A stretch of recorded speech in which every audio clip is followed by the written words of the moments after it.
रहीम नाज़रीन अस्सलाम वालेकुम। मैं हूँ इमरान वसीम। नाज़रीन, इस प्रोग्राम में एक तो आपको ये बताएंगे कि वफाकी हुकूमत ने chief justice of Pakistan justice Umar Bandial को फेस सेविंग का मौका कैसे फ़राहम किया है, फेस सेविंग का रास्ता कैसे दिया है। जो नाज़रीन हमारे यूट्यूब चैनल को फॉलो करते हैं उन्हें याद होगा कि आज दिन में मैंने जो सहाफ़ी असद तूर के साथ और हसन अयूब के साथ जो वीलॉग किया था, उस प्रोग्राम में मेरी हसन अयूब के साथ इस बात पे तकरार हुई थी, क्योंकि मेरे दोस्त मेरे भाई हसन अयूब ये दावा कर रहे थे कि हुकूमत और अदलिया के माबैन, हुकूमत और चीफ जस्टिस के माबैन जो ट्रस्ट डेफिसिट है वो इतना ज़्यादा है, तो इन हालात में किसी किस्म की मैच फिक्सिंग या किसी किस्म की डील जो है वो नामुमकिन नज़र आती है। लेकिन मेरा दावा ये था कि आज जो सुप्रीम कोर्ट ऑफ पाकिस्तान में जो हुआ है, चीफ जस्टिस के अख्तियारात से मुतल्लिक जो हुकूमत ने कानून बनाया था, उस मुकदमे की समाअत के दौरान जो अटॉर्नी जनरल ने स्टेटमेंट दिया है, ये बज़ाहिर ऐसा लगता है कि कोई डील होने जा रही है। बल्कि मैंने वहाँ पे लफ्ज़ इस्तेमाल किया था कि कोई ऐसा लगता है कि हुकूमत ने चीफ जस्टिस को फेस सेविंग फराहम कर दी है। तो हमारी जो तकरार हुई, हमारे दरमियान जो इख्तलाफ हुआ इस मामले के ऊपर, तो उस वीलॉग के बाद मैंने कुछ चीज़ों को कुरेदा है, कुछ अपनी इन्वेस्टिगेशन की है। तो इस तहकीकात में क्या चीज़ डेवलप होकर सामने आई है, एक तो वो आपके साथ हम शेयर करेंगे, और दूसरी खबर नाज़रीन साबिक़ वज़ीर आज़म इमरान खान साहब की एक वीडियो जो सोशल मीडिया पर और व्हाट्सएप ग्रुप में बड़ी तेज़ी के साथ वायरल हो रही है, और इस वीडियो को लेके इमरान खान साहब के कंडक्ट के ऊपर, इमरान खान साहब की जो 27 साल सियासी जद्दोजहद है उस पर सवालात उठ गए हैं। तो ये खान साहब की वीडियो वायरल होने का क्या मामला है, इस पर सबसे पहले जो है वो हम प्रोग्राम का नाज़रीन आगाज़ करेंगे। सबसे पहले तो ये जो खान साहब की नाज़रीन ऑडियो है, वीडियो है 39 सेकंड की, ये आपको सुनवा देते हैं, और फिर इस पर हम बात करेंगे कि इसमें सवालात क्या पैदा होते हैं। खान साहब ने बात करके दावा तो खान साहब ने बहुत बड़ा किया, लेकिन खान साहब ने अपना ही बेड़ा गर्क कर लिया। पहले ये नाज़रीन आप 39 सेकंड की वीडियो है, ये आप सुन लें। नून लीग को भी आज एक बात कहना चाहता हूं, और पीपल्स पार्टी को भी, और पीडीएम की पार्टीज को भी। देखिए, ये जो हो रहा है ना, ये याद रखें कि मैं इस मुल्क की इस्टेब्लिशमेंट को 27 साल से मेरा वास्ता पड़ा है। आपको पता भी नहीं चलेगा जब ये बंद कमरे में प्लान ए से प्लान बी पे जाएंगे, आपको पता भी नहीं चलेगा। तो जो आज आप चुप करके ये देख रहे हैं, ये जुल्म जो हो रहा है, ये आप ये समझ जाएं कि ये जब चेंज होगा, क्योंकि चेंज होना है। ये नाज़रीन आपने सुना, खान साहब ये दावा कर रहे हैं कि जो इस्टेब्लिशमेंट है, जो बंद कमरों में फ़ैसला करने वाले हैं, जिन्हें हम कभी कंट्रोल टावर कह के भी मुखातब करते हैं, वो 27 साल से खान साहब ने कहा कि मैं उन्हें जानता हूँ। तो खान साहब जब 27 साल से उन्हें जानते हैं, चलें 27 साल को छोड़ें, खान साहब अगर 22 साल से जानते थे, चलें खान साहब अगर 20 साल से जानते थे, खान साहब अगर 18 साल से जानते थे, तो खान साहब को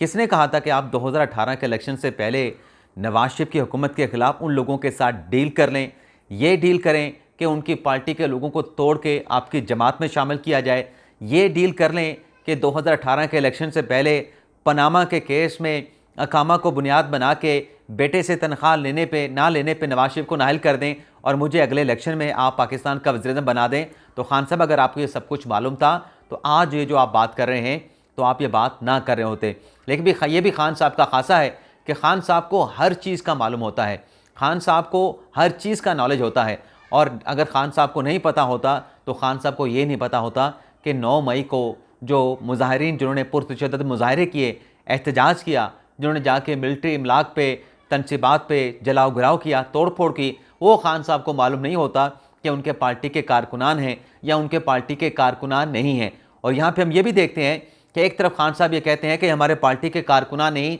जिन्होंने भी जाके मिलिट्री इमलाक के ऊपर नुकसान पहुँचाया है, हमला किया है, उन्हें करार वाकई सज़ा दी जाए। और फिर खुद ही ये बात स्टेटमेंट दे के अदालत में चले जाते हैं कि जिन लोगों ने जलाओ घराव किया है, जिन्हें पकड़ा धकड़ा गया है, जिनकी पकड़ धकड़ हुई है, उनका आर्मी एक्ट के तहत जो है वो ट्रायल ना किया जाए, उनका कोर्ट मार्शल ना किया जाए। तो जब आपके वो बंदे नहीं, आपके पार्टी के कारकुन नहीं, तो फिर आपको दर्द किस बात का है उनका कोर्ट मार्शल हो, या उनका आर्मी एक्ट के तहत ट्रायल हो, फिर आपका तो उस मामले से ताल्लुक़ नहीं होना चाहिए। अब ये जो खान साहब का मैंने आपको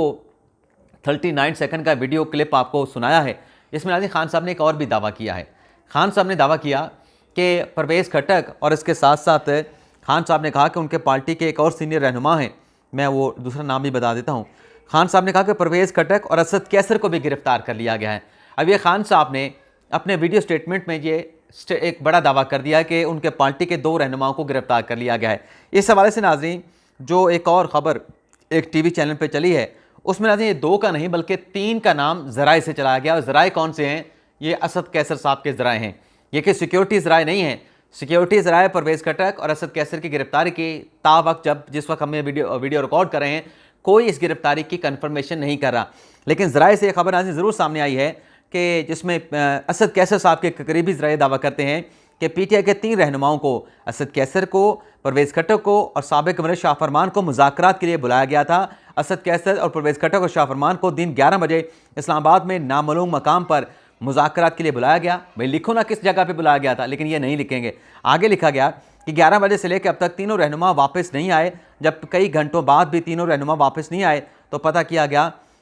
किया गया तो करीबी ज़राए कहते हैं कि तीनों रहनुमाओं को पीटीआई छोड़ने के लिए प्रेस कॉन्फ्रेंस करने के लिए दबाव डाला जा रहा है। यानी मालूम ही नहीं वो कहाँ पे हैं, कहाँ पे रखा गया है, और फिर ये मालूम है कि उन्हें पीटीआई छोड़ने के लिए उन पे दबाव डाला जा रहा है। तो इस खबर के अंदर भी कंट्राडिक्शन मौजूद है। लेकिन सिक्योरिटी ज़राए तीनों पीटीआई के रहनुमाओं की गिरफ्तारी के हवाले से किसी किस्म की कन्फर्मेशन नहीं कर रहे। उन्होंने कहा कि ऐसी कोई गिरफ्तारी ताहाल हमारे नॉलेज में नहीं है। लेकिन बहरहाल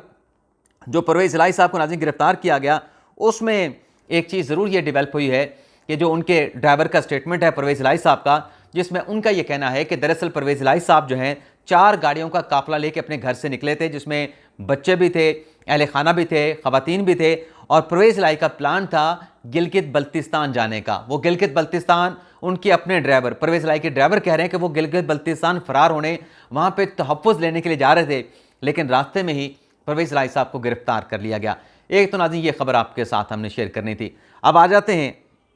जो हमारे वीलॉग की दूसरी बड़ी खबर है, बल्कि सुप्रीम कोर्ट ऑफ पाकिस्तान से जुड़ी एक बड़ी खबर जो आपकी खिदमत में हम लेके आ रहे हैं। पहले तो नाज़रीन आपको ये बता दें कि हुकूमत इस बात से मुकम्मल तौर पे आगाह है। यानी मैं जो बात कर रहा था कि ये एक तरह से चीफ जस्टिस को एक बड़ी शख्सियत को जो है वो हुकूमत ने पे सेविंग दी है, वो बात भी बिल्कुल दुरुस्त है। और जो हसन अयूब साहब बात कर रहे थे कि ट्रस्ट डेफिसिट इतना ज़्यादा है कि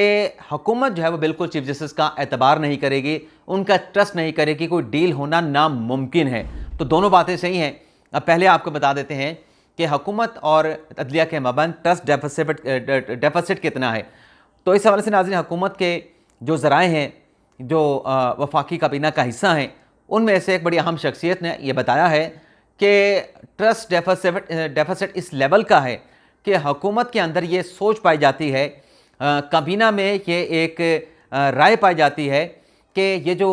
3 मुख्तलिफ केसेस हैं जिसमें वफाकी काबीना की मंजूरी के साथ आर्डियो कमीशन बनाया गया था, उस पर चीफ जस्टिस ने स्टे ऑर्डर जारी कर दिया। हालांकि मामला बराह रास्त जो है चीफ साहब की अपनी खुश दामन से मुतल्का था और कोड ऑफ कंडक्ट के तहत वो उस बेंच में नहीं बैठ सकते थे और दीगर जजेस के भी नाम आए थे, लेकिन बंदियाल साहब उसी बेंच में बैठे और अपने ही करीबी अजीज़ से मुतल्लिक केस की इंक्वायरी जो है वो रोक दी और जुडिशल कमीशन को, आर्डियो कमीशन को काम से भी रोक दिया गया। और दूसरा उन्होंने कहा कि ये जो हमने कानून बनाया चीफ जस्टिस के अख्तियारात के हवाले से, इसमें तो जो चीफ जस्टिस के अख्तियारात हैं उसमें तो कोई कमी नहीं की गई और जो अदलिया के अख्तियारात हैं उसमें भी कोई कमी नहीं की गई और अदलिया की जो आज़ादी है उस पर भी कोई कदगन नहीं लगी, बल्कि जो अख्तियारात हैं सुप्रीम कोर्ट के आर्टिकल 184(3) के हवाले से उसमें इजाफा किया गया, रेगुलेट करके उसमें इजाफा किया गया, उसमें क्लैरिटी लाई गई और उसमें शफाफियत लाई गई। और साथ में नाज़रीन हुकूमती ज़राए का यह दावा है कि एक तरफ तो चीफ जस्टिस ने आर्डियो कमीशन को स्टे ऑर्डर दे के उसको काम से रोक दिया और जो चीफ जस्टिस के अख्तियारात से मुतल्लिक supreme court practice and procedure के बिल के नाम से जो कानून बनाया गया उस पर भी हुक्म इम्तना दे रखा है। और फिर अब तीसरा कानून है उस पर भी जो है वो ये नज़र आ रहा है कि चीज़ें जो है उस तरीके से नहीं चल रही। और फिर ये भी कहा गया है कि जो तीसरी बात की गई कि जो इलेक्शन का मुकदमा है उसमें भी नज़रसानी की दरख्वास्त आई, नया कानून बनने के बाद लार्जर बेंच बनना है। तो हुकूमत ये सोच रही है कि इन तीनों केसेस में, चाहे इलेक्शन का केस हो, आर्डियो कमीशन का केस हो, चाहे वो चीफ जस्टिस के अख्तियारात से मुतल्लिक मुकदमा हो, इसमें तारीखें डाल के चीफ जस्टिस साहब जो है वो टाइम भी गेन कर रहे हैं और मामला को तूल भी दे रहे हैं और स्टे ऑर्डर वापस भी नहीं ली जा रही। यानी कानून साजी एक पार्लियामेंट ने की है, लेकिन वह कानून जो है उसको रोक दिया गया। RWE कमीशन बना, उसको इंक्वायरी से रोक दिया गया। तो ये एक हुकूमत में सोच पाई जाती है कि ये जो तारीखें डाली जा रही हैं, ये दरअसल मामले को लंबा करके किसी और के कंधों के ऊपर, आने वालों के कंधों के ऊपर जिम्मेदारी डालने की एक कोशिश जो है वो परमफशाई हुकूमत को नज़र आती है। दूसरी तरफ नाज़रीन, आज जो जिस हुकूमती सोर्स से हमारा रब्ता हुआ, उनका ये कहना था कि आज जो अटॉर्नी जनरल साहब ने कोर्ट में स्टेटमेंट दिया है कि दो जो मुख्तलिफ कवानीन है, चाहे वो supreme court review of judgment and order act 2023 है, चाहे वो supreme court practice and procedure कानून है 2023 का, ये दोनों कवानीन के हवाले से जो AG ने जाके 8 रुकनी लार्जर बेंच के सामने स्टेटमेंट दिया है, ये दरअसल एक तरीके से चीफ जस्टिस की फेस सेविंग है। लेकिन ये फेस सेविंग की तफसीलात आपके साथ शेयर करने से पहले हुकूमत के सोर्स ने यह भी वाजे किया है, वो भी आपको बता दें कि कुछ बातें उनकी तरफ से वाजे की गई हैं कि एक जो चीफ जस्टिस के अख्तियारात से मुतल्लिक कानून में जो कमेटी बनाई गई है कि आर्टिकल 184(3) के जो सो मोटो का अख्तियार है वो कैसे इस्तेमाल किया जाएगा, उसमें एक कमेटी बनेगी, सुप्रीम कोर्ट के 3 जज साहबान होंगे, उस पर किसी किस्म का कंप्रोमाइज़ नहीं होगा। और ये भी कहा गया कि ये जो कानून है जिसको हुक्म इम्तना दे के जो है वो मुअत्तल कर दिया गया, ये कानून भी पार्लियामेंट के लिए काबिल एहतराम है, हुकूमत के लिए काबिल एहतराम है। और जो दूसरा कानून है जो supreme court review of judgment and order के नाम से बनाया गया, वो भी हुकूमत के लिए बहुत ज़्यादा सेंसिटिविटी रखता है क्योंकि पार्लियामेंट ने ये कानून बनाए हैं। लेकिन ये ज़रूर कहा गया कि अगर जो फेस सेविंग का हमने मौका दिया है, अच्छा फेस सेविंग क्या, वो भी आपको पहले बता देते हैं क्योंकि आप नाज़रीन का तजस्सुस नहीं रहना चाहिए। फेस सेविंग के हवाले से नाज़रीन हुकूमती ज़रिए ने बताया है कि अगले हफ्ते तक देखते हैं कि जो हमारा कानून है जो सदर साहब ने दस्तखत कर दी हैं, क्या उस कानून के बनने के बाद जो इलेक्शन का मुकदमा है जिसमें ECP की नज़रसानी की दरख्वास्त है, क्या उस पर लार्जर बेंच बनता है या मामले को जो है वो इसी तरीके से छोड़ दिया जाता है या उसकी तारीख नहीं डाली जाती। और हुकूमती सोर्स ने कहा कि मुमकिना तौर पे जो इलेक्शन के मुकदमे की समाअत है वो अगले हफ्ते पीर को होनी चाहिए और उस पर लार्जर बेंच बनना चाहिए। और दूसरा उन्होंने कहा कि ये जो RWE कमीशन को कार्रवाई से रोक दिया गया, उस पर स्टे ऑर्डर कर दिया गया, हालांकि 1-2 लोगों के अलावा उस कमीशन की कार्रवाई पे किसी ने एतराज़ भी नहीं उठाया, तो फिर सुप्रीम कोर्ट का ये मामला और कमीशन को कार्रवाई से रोक देना, ये इस पर बहुत सारे डाउट्स क्रिएट होते हैं और ये कोई बुनियादी हकूक़ की खिलाफ वर्जी का मामला नहीं था। लेकिन हुकूमत ये कह रही है कि अगर अगले हफ्ते तक इस कमीशन को फंक्शनल कर दिया जाता है, इस कमीशन के खिलाफ जो दरखास्तें हैं उस पर आर्गूमेंट सुन के उन दरखास्तों को मुस्तरद कर दिया गया क्योंकि इस बनता नहीं है। RWE कमीशन के खिलाफ जो दरख्वास्त गुजार हैं उनका जो केस है वो आर्टिकल 184(3) के डोमेन में नहीं आता। तो अगर वो दरख्वास्तें खारिज कर दी गई तो इससे हमें ये जैसे मिलेगा कि चीफ साहब जो हैं वो अब चीज़ों को सुलझाना चाहते हैं, आईन और कानून के मुताबिक लेके चलना चाहते हैं। अगर ये सब चीज़ें हो जाती हैं तो एक तो जो चीफ जस्टिस के अख्तियारात से मुतल्लिक कानून है उसमें जो एक शिक डाली गई है, तो उस शिक को निकाल के हम ये वाज़े कर देंगे कि ये जो कानून साजी है, supreme court practice and procedure कानून है, ये सिर्फ आर्टिकल 184(3) के हवाले से होगा। यानी बाकी जो जुरिस्डिक्शन है सुप्रीम कोर्ट की आर्टिकल 185 की, 85(2) की, 3 की, या आर्टिकल 186 की, आर्टिकल 187 की, या जितनी भी जुरिस्डिक्शन है सुप्रीम कोर्ट की, उसमें उस कानून का इतलाक़ नहीं होगा। तो इस चीज़ को हम क्लैरिफाई कर सकते हैं। और दूसरा ये कहा गया कि जो अपना वकील चेंज करने की है, जो कि हमने पहले कानून में भी दिया था कि नज़रसानी में आप अपनी मर्ज़ी का वकील रख सकते हैं, दूसरे कानून में भी ऑप्शन दे दिया गया था, तो इसमें से एक ऑप्शन ड्रॉप कर दिया जाएगा। एक कानून में बात रखी जाएगी कि नज़रसानी में जो मुतासरा फरीक है वो अपना पसंद का नया वकील कर सकता है, तो ये बात एक कानून में लिख दी जाएगी, दूसरे कानून से निकाल दी जाएगी। लेकिन डिपेंड करेगा, ये जो फेस सेविंग है अगर ये हो जाता है तो फिर हम इस कानून को रिकनसाइल करने के लिए तैयार हैं। इसमें जो सुकुम हैं, जो ओवरलैप्स हैं, उनको दूर कर देंगे, खामियां दूर कर देंगे। लेकिन इस मौके से अगर फ़ायदा ना उठाया गया, मुस्तफ़ीद ना हुए, तो फिर ज़ाहिर सी बात है कि हमें मैसेज मिल जाएगा कि चीज़ों को